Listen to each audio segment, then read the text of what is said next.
हम कक्षा 9 का विज्ञान पाठ पढ़ाएंगे, जिसमें पहला पाठ है हमारे आसपास के पदार्थ।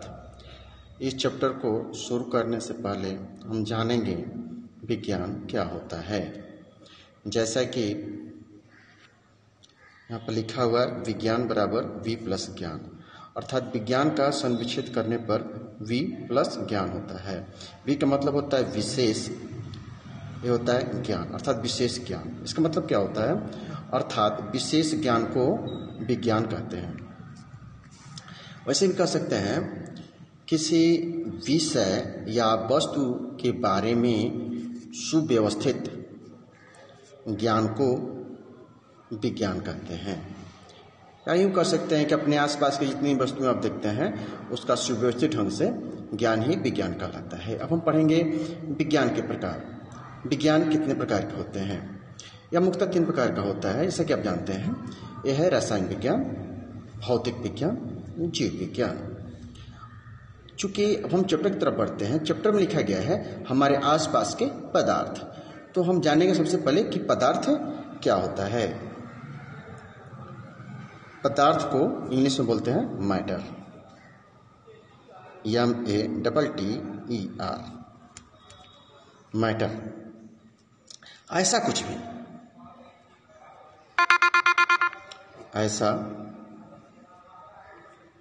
कुछ भी जो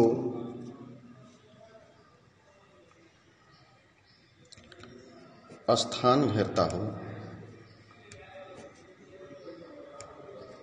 जिसमें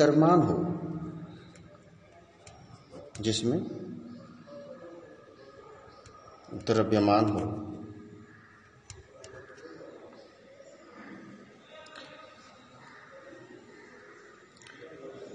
पदार्थ कहलाता है।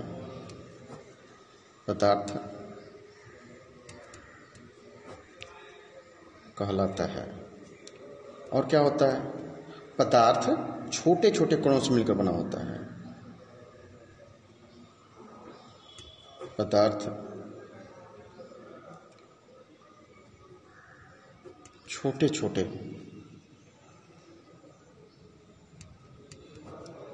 कणों से मिलकर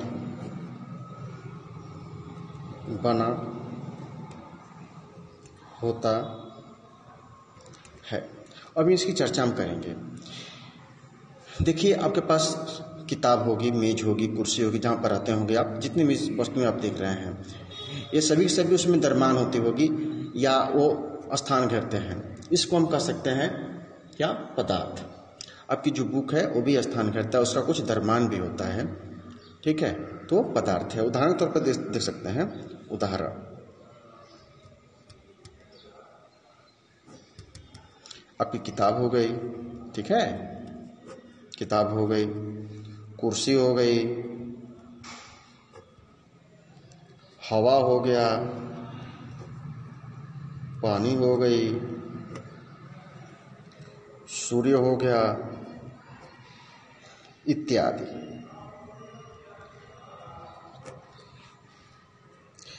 तो जो स्थान घेरता हो, जिसमें द्रव्यमान हो, उसे हम क्या कहेंगे, पदार्थ कहेंगे। जैसे कि ऊपर आप देखे हैं, पदार्थ में लिखा है ऐसा कुछ भी जो स्थान घेरता हो, जिसमें द्रव्यमान होता है। द्रव्यमान क्या है हम देखेंगे। द्रव्यमान को हमेशा हम किलोग्राम में मापते हैं। किसमें मापते हैं, किलोग्राम में। देखते हैं द्रव्यमान, थोड़ा सा बताएंगे इसके बारे में। द्रव्यमान को अर्थात इसका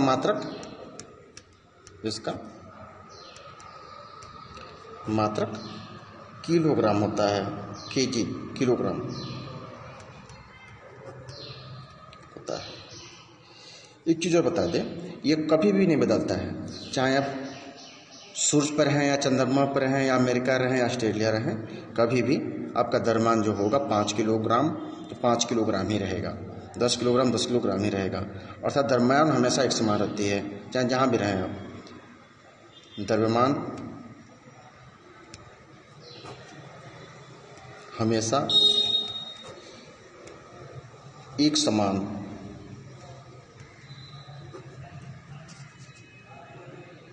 होता है।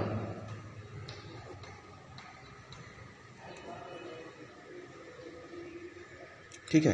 अब आती है, आपने देखा होगा पदार्थ में ही, और पदार्थ छोटे छोटे कणों से मिलकर बना होता है।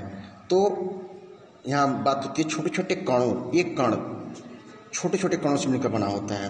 आप देखे होंगे कोई भी पदार्थ हुआ एकदम छोटे छोटे, जैसे धूल हुआ, धूल को आप देखेंगे, धूल में एकदम छोटे छोटे कण होते हैं। यदि उसमें पानी डाल दी जाती है और उसका यदि मुट्ठी बना लिया जाए तो एक टुकड़ा बन जाता है। ठीक है, एक बहुत बड़ा टुकड़ा बन जाता है। तो वो जो टुकड़ा है वो छोटे छोटे कणों से मिलकर बना होता है। जैसे चाक है, आपने चाक देखा होगा, चाक को यदि आप महीन कर लें तो छोटे छोटे टुकड़े हो जाएंगे। यदि उसको पुनः बना दें आप तो एक चाक बन जाएगा। इसका मतलब क्या हुआ, जो चाक है वो छोटे छोटे कणों से मिलकर बना होता है। ठीक है। अब हम देखेंगे कणों के गुण धर्म। कणों के गुण धर्म। कणों गुण धर्म में पहला है, पदार्थ के कणों के बीच रिक्त स्थान होता है।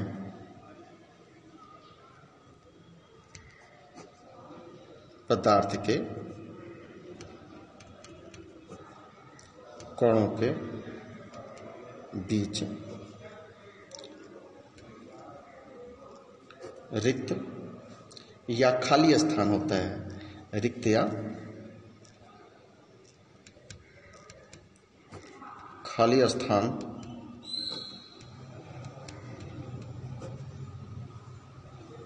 होता है। सेकंड है, पदार्थ के कण निरंतर गतिशील होते हैं। पदार्थ के कण निरंतर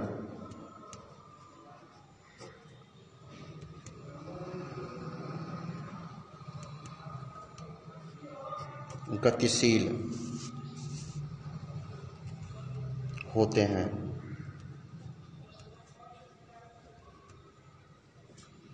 थर्ड पार्ट है इसका, पदार्थ के कण एक दूसरे को आकर्षित करते हैं।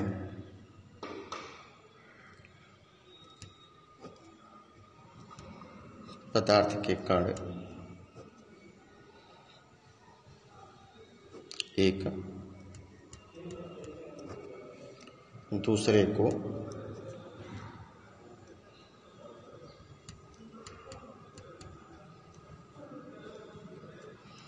आकर्षित करते हैं। जैसा कि हम बताएं, पदार्थ क्या होता है, ऐसा कुछ भी जो स्थान घेरता हो, जिसमें द्रव्यमान हो, पदार्थ कहलाता है। और क्या बताया, पदार्थ छोटे छोटे कणों से मिलकर बना होता है। उदाहरण के लिए मैंने बताया किताब है, कुर्सी है, हवा है, पानी है, सूर्य है। फिर मैंने बताया कि द्रव्यमान क्या होता है। द्रव्यमान का मात्रा किलोग्राम होता है और यह हमेशा एक समान होता है। ठीक है। हमें भी कह सकते हैं कि कोई वस्तु अंदर से जितनी भरी हुई होती है वो द्रव्यमान है। कोई भी वस्तु अंदर से जितनी भरी हुई होती है वो द्रव्यमान है। अब आता है कणों का गुणधर्म। पदार्थ के कणों के बीच रिक्त स्थान या खाली स्थान होता है। दूसरा है पदार्थ के कण निरंतर गतिशील होते हैं। तीसरा है पदार्थ के कण एक दूसरे को आकर्षित करते हैं। अब कणों के गुणधर्म में लिखा है पदार्थ के कणों के बीच रिक्त स्थान या खाली स्थान होता है। चलिए इसके बारे में हम चर्चा करते हैं। पहला क्या हो जाएगा, पदार्थ के कणों के बीच रिक्त स्थान होता है। पदार्थ के कणों के बीच रिक्त स्थान होता है।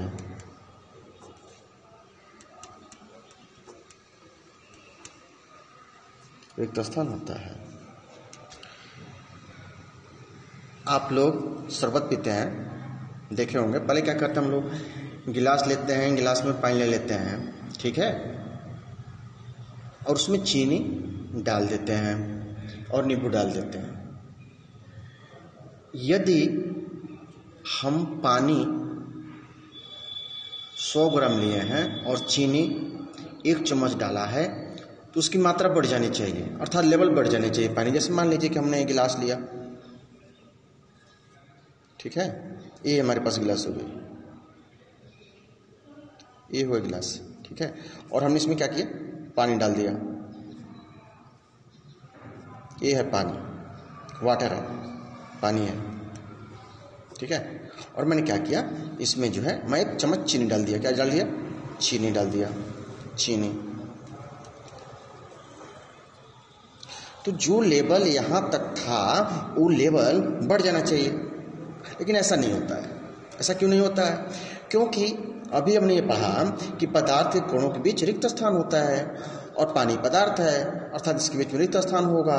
चीनी कितना भी डालेंगे तो ये लेवल बढ़ेगा नहीं, क्योंकि रिक्त स्थान एक सीमा तक, ये रिक्त स्थान जो है वो चीनी कवर कर लेगा और पानी का लेवल सेम टू सेम वही रहेगा। अर्थात कह सकते क्या है कि पदार्थ के कोणों के बीच रिक्त स्थान होता है। कोई ये पूछ दे कि पानी में हम चीनी की मात्रा मिला देते हैं तो पानी की लेवल बढ़ जानी चाहिए, बढ़ तो जानी चाहिए, लेकिन चूंकि हम पढ़े हैं पदार्थ के कोणों के बीच रिक्त स्थान होता है, उस रिक्त स्थान को भरने के लिए चीनी जितना भी डालेंगे वो उसको भर देगा और पानी का लेवल वहीं तक रह जाएगा, ठीक है। इसलिए कहा जाता है पदार्थ के कोणों के बीच रिक्त स्थान होता है।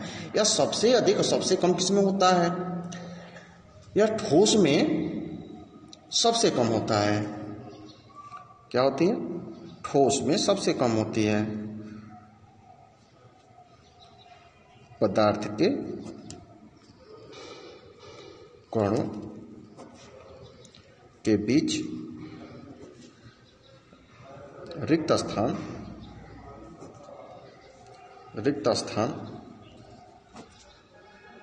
ठोस में सबसे कम होती है। ठोस में सबसे कम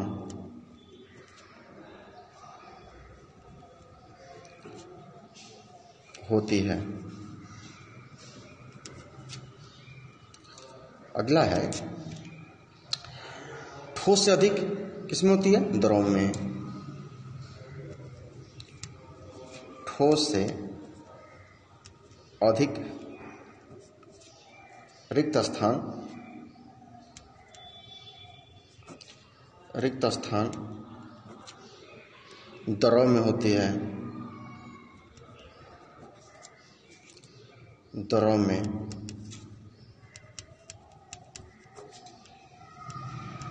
होती है। इससे अगला है, अब गैस में क्या होगी? सबसे ज्यादा होगी। गैस में सबसे अधिक होती है। आपने देखा होगा घरों में यदि हम कोई अगरबत्ती जला देते हैं, जलाते तो एक ही स्थान पे हैं, लेकिन पूरा का पूरा घर उसके गंध से महकने लगता है। तब कह सकते हैं कि गैसों में जो है रिक्त स्थान बहुत ज़्यादा होता है, ठीक है। आइए हम देखते हैं इसका अगला पार्ट। ये है सेकेंड पोर्शन। पदार्थ के कण निरंतर गतिशील होते हैं। पदार्थ के कण निरंतर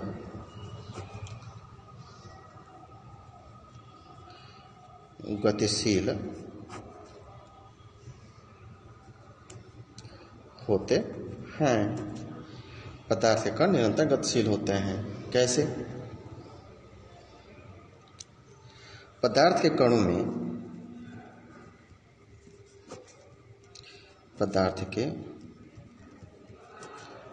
में गतिज ऊर्जा होती है। गतिज ऊर्जा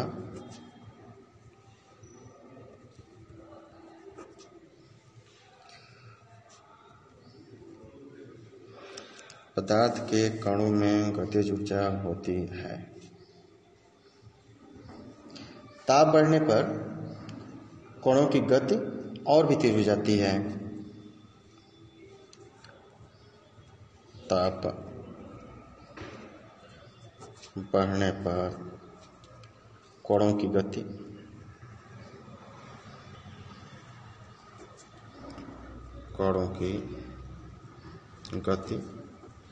और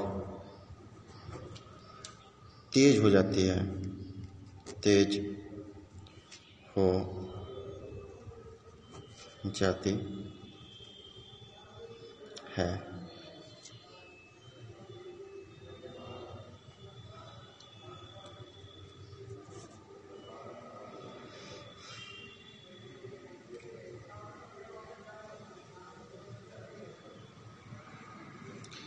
आइए हम देखते हैं सबसे कम और सबसे ज़्यादा किसमें होती है। ठोसों में यह सबसे कम होती है, द्रव में उसे मध्यम में होती है और गैसों में सबसे अधिक होती है। ठीक है, तो पदार्थ के कण निरंतर गतिशील होते हैं, इसको हम देखते हैं।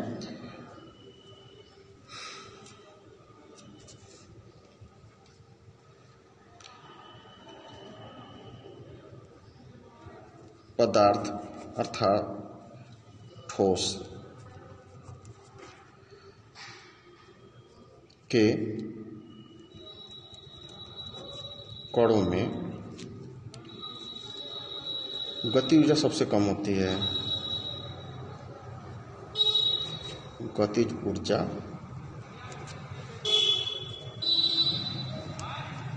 सबसे कम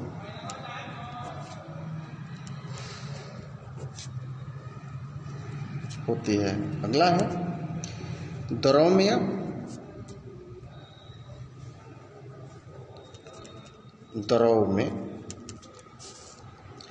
अर्थात जो बहते हों, जैसे कि पेट्रोल हुआ, डीजल हुआ, पानी हुआ, किरोसिन ऑयल हुआ, जो बहने वाले पदार्थ हैं। ठीक है ना, तो द्रव में ठोसों की अपेक्षा कम होती है, ठोसों की अपेक्षा अधिक होती है। ठोस की अपेक्षा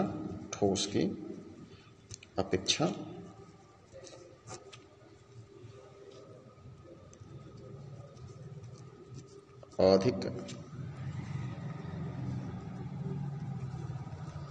होती है। अगला है यह गैसों में सबसे अधिक होती है। गैसों में गतिज ऊर्जा सबसे अधिक होती है, सबसे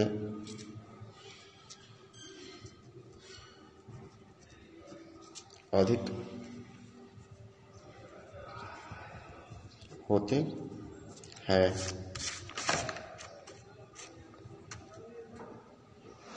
आज के लिए बस इतना ही।